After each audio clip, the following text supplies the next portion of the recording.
अस्सलाम वालेकुम। आज हम पढ़ेंगे जदीद आरा या फिर मॉडर्न पर्सपेक्टिव।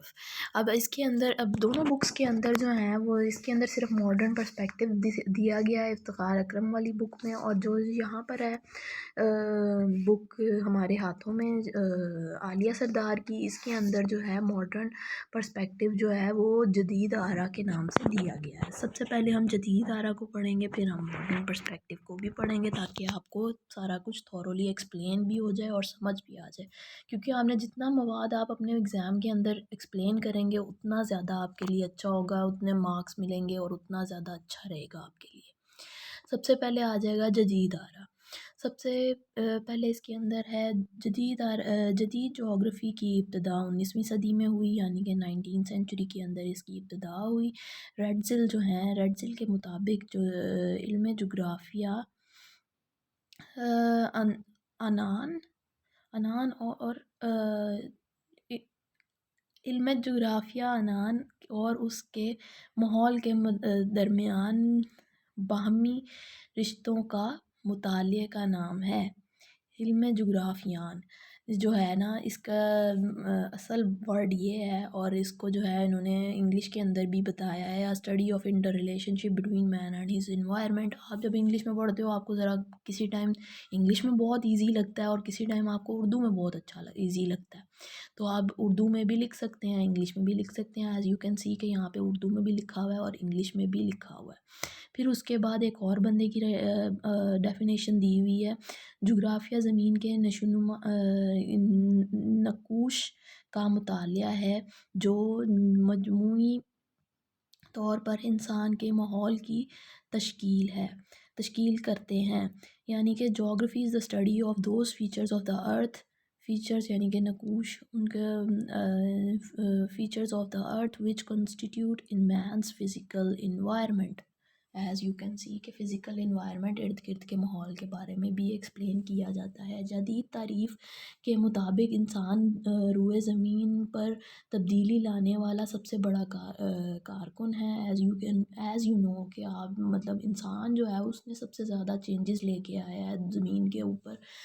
उसके अंदर मतलब रोड्स आ गई, मुख्तलिफ़ किस्म की चीज़ें आ गई, हमारी बिल्डिंग्स आ गई हैं, पानी की हमने कैनाल्स न्यू डिफरेंट किस्म की खोल दी गई।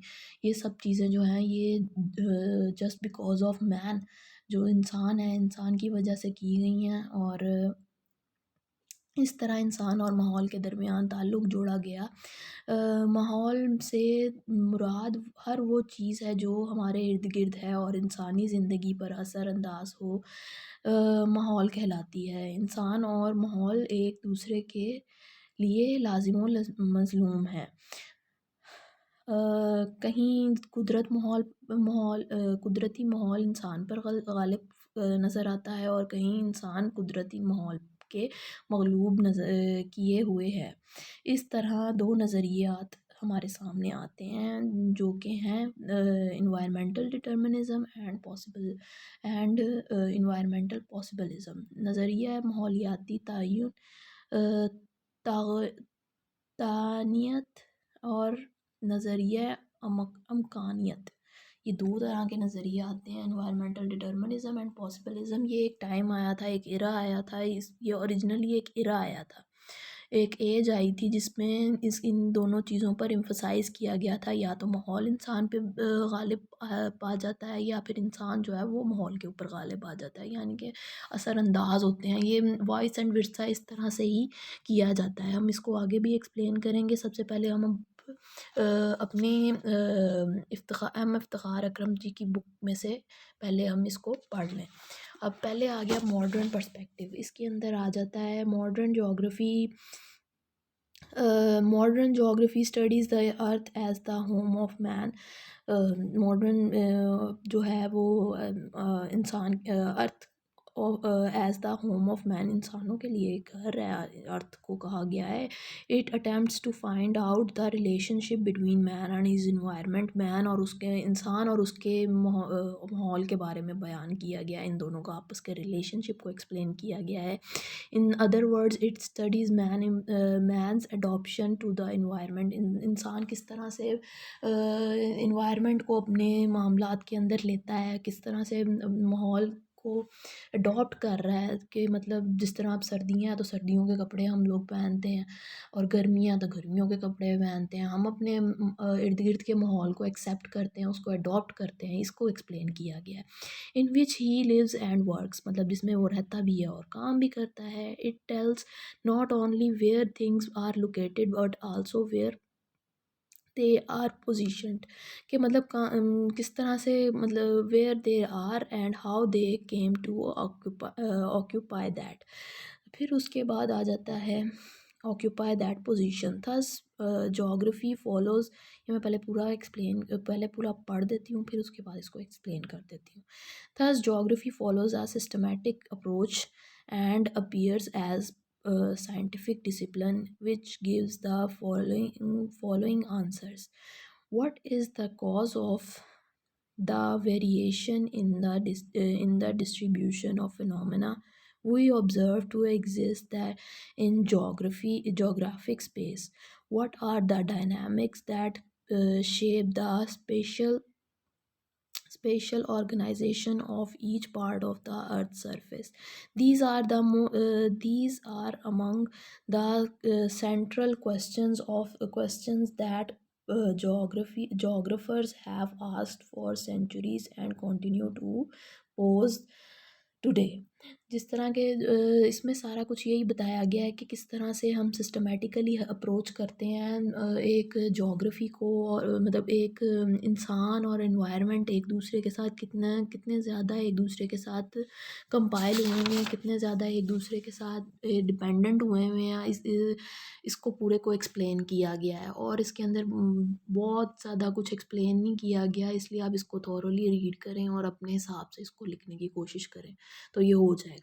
फिर उसके बाद आ जाती हैं यहाँ पे डिफरेंट किस्म की डेफिनेशंस दी गई हैं, जिनको आप पढ़ेंगे तो आपको ये भी पता चलेगा कि किसने ये डेफिनेशंस दी हैं और क्या दी हैं। Here are few of the definitions of the modern concept that about geography. Modern geography का जो कॉन्सेप्ट है उसको एक्सप्लेन किया गया है। Geography is the science of places, ये वाइडल डीले ब्लाशे ने किया हुआ है। फिर उसके बाद आ जाता है जोग्राफी इज़ द को रेलिवेंट रिलेटिव साइंस, ये टेलर ने आपको एक्सप्लेन किया है कि ये एक दूसरे के लिए, कि ये एक दूसरे से को रेलिवेंट है, एक दूसरे, इन दोनों की एग्जिस्टेंस एक दूसरे के साथ है जोग्राफी की। फिर उसके बाद आ जाता है साइंस के साथ इसके को रेलिवेंट है, साइंस और जोग्राफी एक दूसरे के साथ बहुत ज़्यादा मिलती हैं। फिर उसके बाद आ जाता है geography tells what is where why and what it is made of. ये ब्राउन ने हमें बताया, बोमैन ने हमें एक्सप्लेन किया। फिर उसके बाद आ जाता है geography is that discipline that seeks to describe and interpret the variable character from place to place of the earth as the world of man।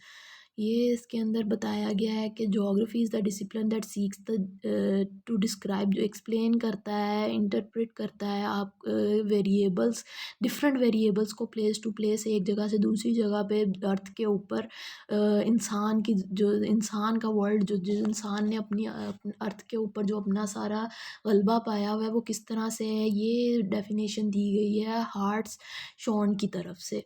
अगर आप इसको और एनालिसिस करोगे आपको और बहुत सारी इंफॉर्मेशन मिलती चली जाएगी। फिर उसके बाद आ जाएगा geography is a scientific and systematic study of areal variations and similarities from place to place of the earth surface. यही ना कि हम डिफरेंट किस्म की जो वेरिएशंस हैं, आप कहीं पे देखोगे समुंदर है, कहीं पे देखोगे लैंड है, कहीं पे आप देखोगे सहरा है, कहीं पे आप देखोगे एक्सट्रीम सर्दी है, कहीं पे आप देखोगे एक्सट्रीम गर्मी है, कहीं पे आप देखोगे बहुत सारी वेजिटेशन है, एवरग्रीन प्लांट्स पाए जाते हैं, कुछ जगहों पे सीजनल प्लांट्स पाए जाते हैं, कुछ जगहों पे आप देखोगे एनिमल्स डिफरेंट पाए जाते हैं। इन सब चीज़ों का मजमूआ जो है वो जोग्राफ़ी बनती है।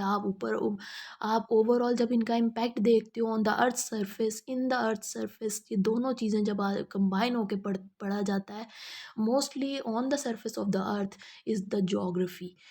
और जो इंटीरियर ऑफ द अर्थ होता है वो सारा जियोलॉजी के अंदर आता है। और यही इसमें एक्सप्लेन किया गया है। Thank you.